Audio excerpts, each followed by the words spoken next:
On the bridge deck. I know these Excelsior-class ships well. I'll show you the way to the bridge. Oh dear, you're taking point. I wonder how this is going to end for you. Welcome back to Stardate Elite. Oh well. Franklin!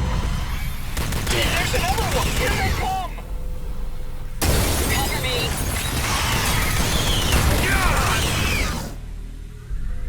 Poor Franklin. Stay sharp. I don't want to lose anyone else. He lasted long, didn't he? I'm gonna have to explain that one to Picard, aren't I? Well, your officers who are on the Federation flagship obviously aren't as experienced as me, who's lost a load of people in Elite Force 1 as well. I guess it's the slogan. Hazard team, real red shirts. How did I not see that? It's really interesting going back and watching yourself play a game when you're doing edited commentary on it. It just turns into a big case of just battering yourself for going, why did this go wrong constantly? And then being thankful you have the ability to edit. Even if I can't edit my sound that well. Thanks for chewing through the walls. I wouldn't have been able to get through here otherwise. Weirdest puzzle ever. Let's get crack-a-lacking.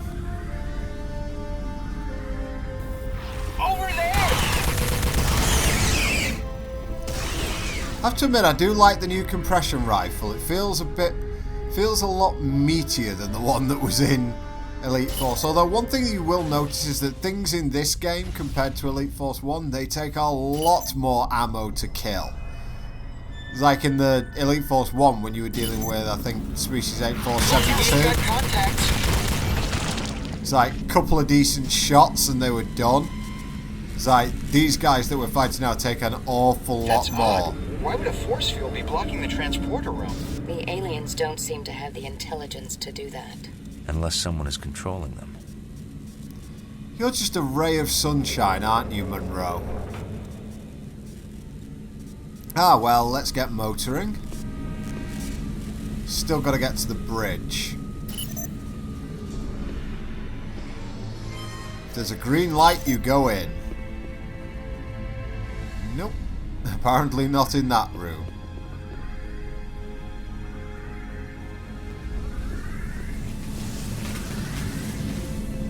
There's been some comments on how the game looks. I've got to admit that for a 15-year-old game as this is now, it's a massive step up from Elite Force 1.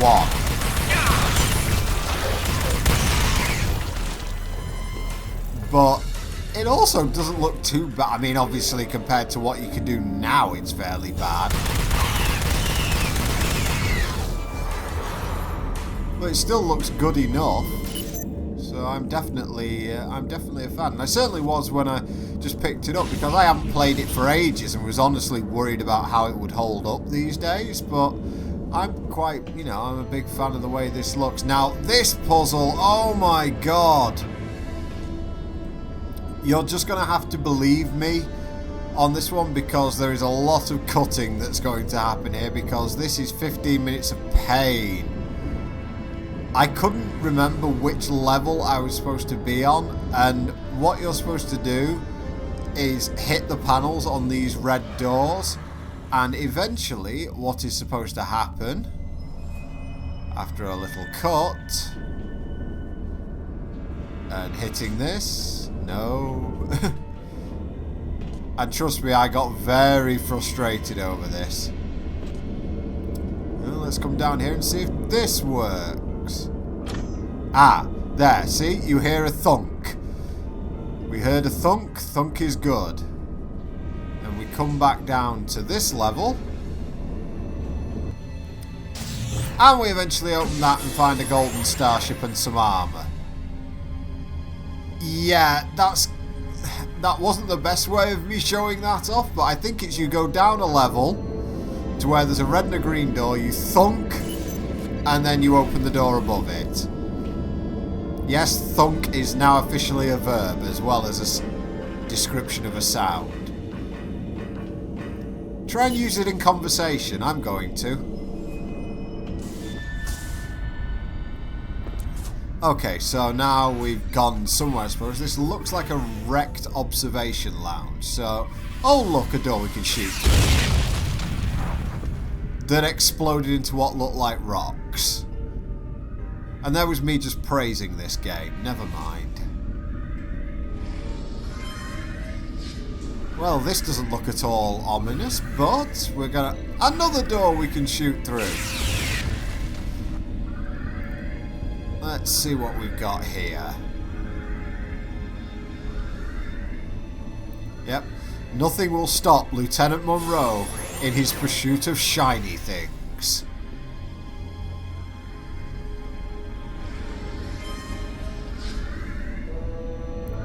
Excelsior class ship. Cool.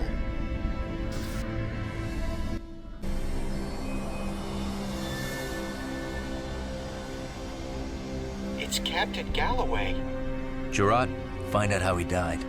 Chell, access the captain's logs. There are no wounds on him.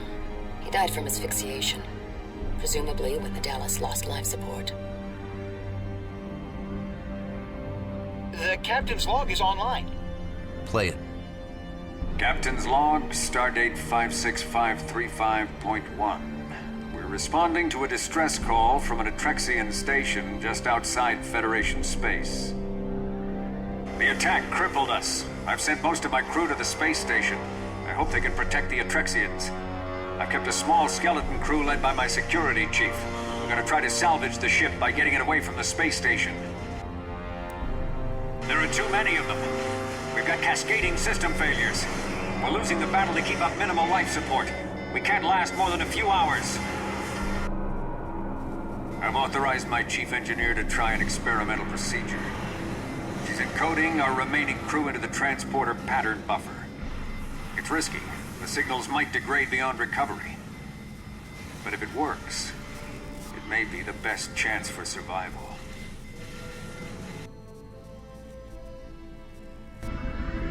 Chelsea. Chell, can you disable the green force field blocking the transporter room from here? Done. Gerard, let's head back to the transporter room. Okay, so that's a new one. Except it's not a new one. We've heard of it before. Just thinking about the Stardate 56535, that places this 15 years after the beginning of the next generation, 2 years after the end of DS9, I believe, maybe 3 years. So definitely after everything's happened. Oh, I suppose it's about right, because it's supposed to be 2 years after Voyager got home. So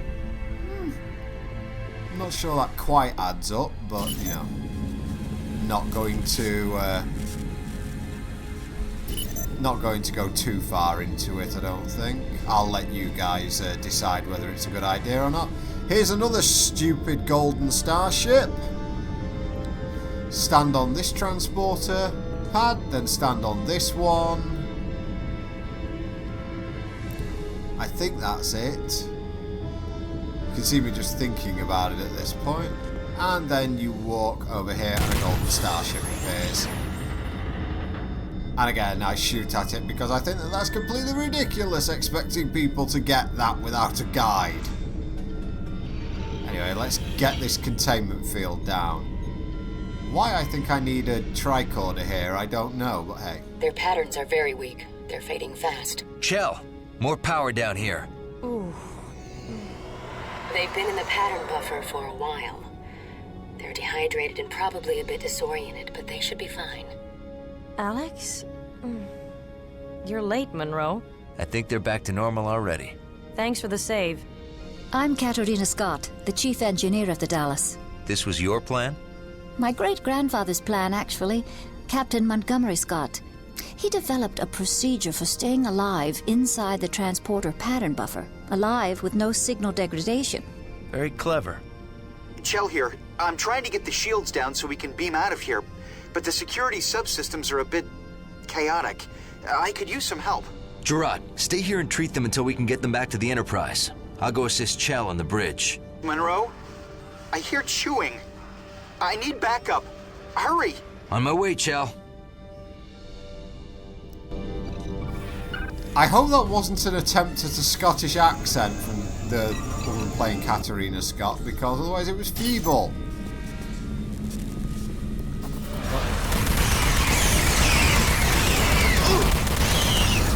And the other thing, of course, why would being in a transporter pattern buffer dehydrate you? Answers on a punch card.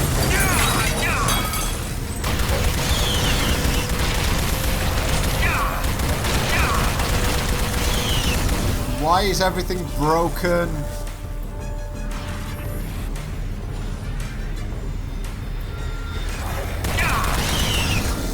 Lousy. Whatever these things are.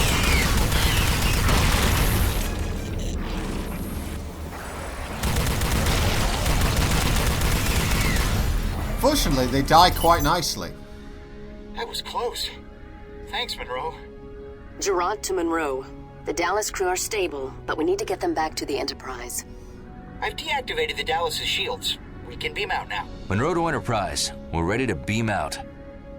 Understood. Sickbay standing by to receive the Dallas crew members. Picard out.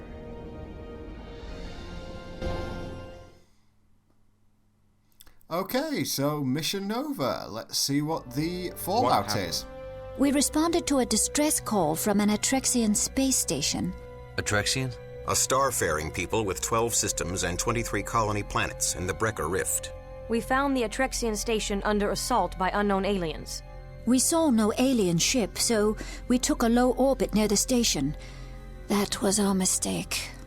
They swarmed us, using impulse engines built right into their exoskeletons. Amazing genetic engineering. They disabled our shields and chewed through our hull before we could mount a defense. The ship was doomed. During the firefight, we beamed most of the crew onto the Atrexian station. The captain raced away from the area with a skeleton crew of volunteers. We hid in the pattern buffers to wait for rescue. We hoped our ruined ship could broadcast a warning to Starfleet so no other ship would risk a low orbit at the Atrexian space station. If these aliens had no ship, how did they get to the system? We don't know. Perhaps their ship was cloaked. When we arrive at the station, I want the hazard team to go in first. Locate the remaining crew of the Dallas and help the Atrexians. Aye, sir.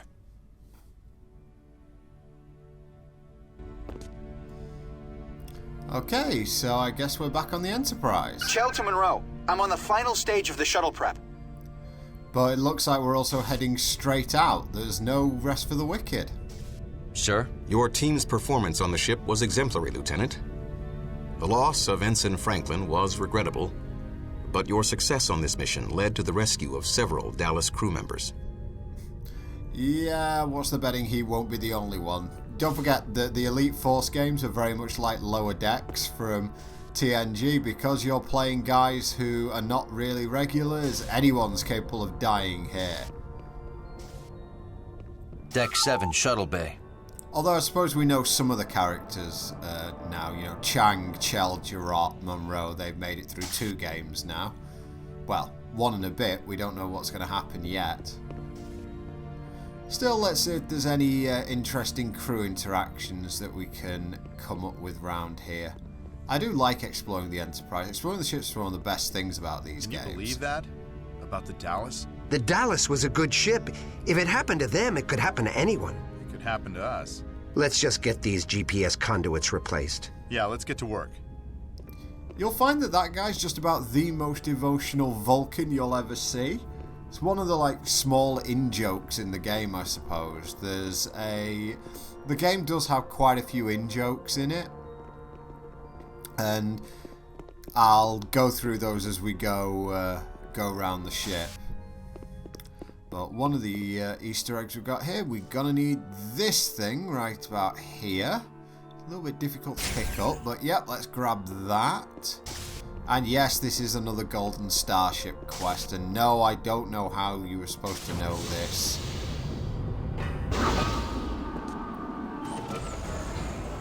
But we don't want to go to this shuttle yet. This is Chell's shuttle.